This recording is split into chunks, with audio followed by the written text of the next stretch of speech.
Marc, chapitre 8. Ces jours-là, une foule très nombreuse s'était de nouveau réunie et n'avait pas de quoi manger. Jésus appela ses disciples et leur dit, « Je suis rempli de compassion pour cette foule, car voilà 3 jours qu'ils sont près de moi, et ils n'ont rien à manger. Si je les renvoie chez eux à jeun, les forces leur manqueront en chemin, car quelques-uns d'entre eux sont venus de loin. » Ses disciples lui répondirent, « Comment pourrait-on leur donner assez de pain à manger, ici, dans un endroit désert? » Jésus leur demanda, « Combien avez-vous de pain? » 7, répondirent-ils. Alors il fit asseoir la foule par terre, prit les 7 pains et, après avoir remercié Dieu, il les rompit et les donna à ses disciples pour les distribuer. Et ils les distribuèrent à la foule. Ils avaient encore quelques petits poissons. Jésus les bénit et les fit aussi distribuer. Ils mangèrent et furent rassasiés, et l'on emporta 7 corbeilles pleines des morceaux qui restaient. Ceux qui mangèrent étaient environ 4000. Ensuite Jésus les renvoya. Aussitôt il monta dans la barque avec ses disciples et se rendit dans la région de Dalmanuta. Les pharisiens arrivèrent, se mirent à discuter avec Jésus et, pour le mettre à l'épreuve, lui demandèrent un signe venant du ciel. Jésus soupira profondément dans son esprit et dit, « Pourquoi cette génération demande-t-elle un signe? Je vous le dis en vérité, il ne sera pas donné de signe à cette génération. » Puis il les quitta et remonta dans la barque pour passer sur l'autre rive. Les disciples avaient oublié de prendre des pains. Il n'en avait qu'un seul avec eux dans la barque. Jésus leur fit cette recommandation, « Attention, méfiez-vous du levain des pharisiens et du levain d'Hérode. » Les disciples raisonnaient entre eux et disaient, « C'est parce que nous n'avons pas de pain. » Jésus, le sachant, leur dit, « Pourquoi raisonnez-vous sur le fait que vous n'avez pas de pain? Ne comprenez-vous pas et ne saisissez-vous pas encore? Avez-vous encore le cœur endurci? Vous avez des yeux et vous ne voyez pas? Vous avez des oreilles et vous n'entendez pas? Ne vous rappelez-vous pas? Quand j'ai rompu les 5 pains pour les 5000 hommes, combien de paniers pleins de morceaux avez-vous emporté?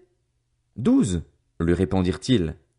Et quand j'ai rompu les 7 pains pour les 4000 hommes, combien de corbeilles pleines de morceaux avez-vous emporté?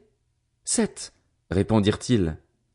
Et il leur dit, comment se fait-il que vous ne compreniez pas encore? Ils se rendirent à Bethsaïda. On amena un aveugle vers Jésus et on le supplia de le toucher. Il prit l'aveugle par la main et le conduisit à l'extérieur du village. Puis il lui mit de la salive sur les yeux, posa les mains sur lui et lui demanda s'il voyait quelque chose. Il regarda et dit, « J'aperçois les gens, je les vois comme des arbres, et ils marchent. » Jésus lui mit de nouveau les mains sur les yeux et, quand l'aveugle regarda fixement, il fut guéri et vit tout distinctement. Alors Jésus le renvoya chez lui en disant, « N'entre pas dans le village et n'en parle à personne. » Jésus s'en alla avec ses disciples dans les villages voisins de Césarée de Philippe. Il leur posa en chemin cette question.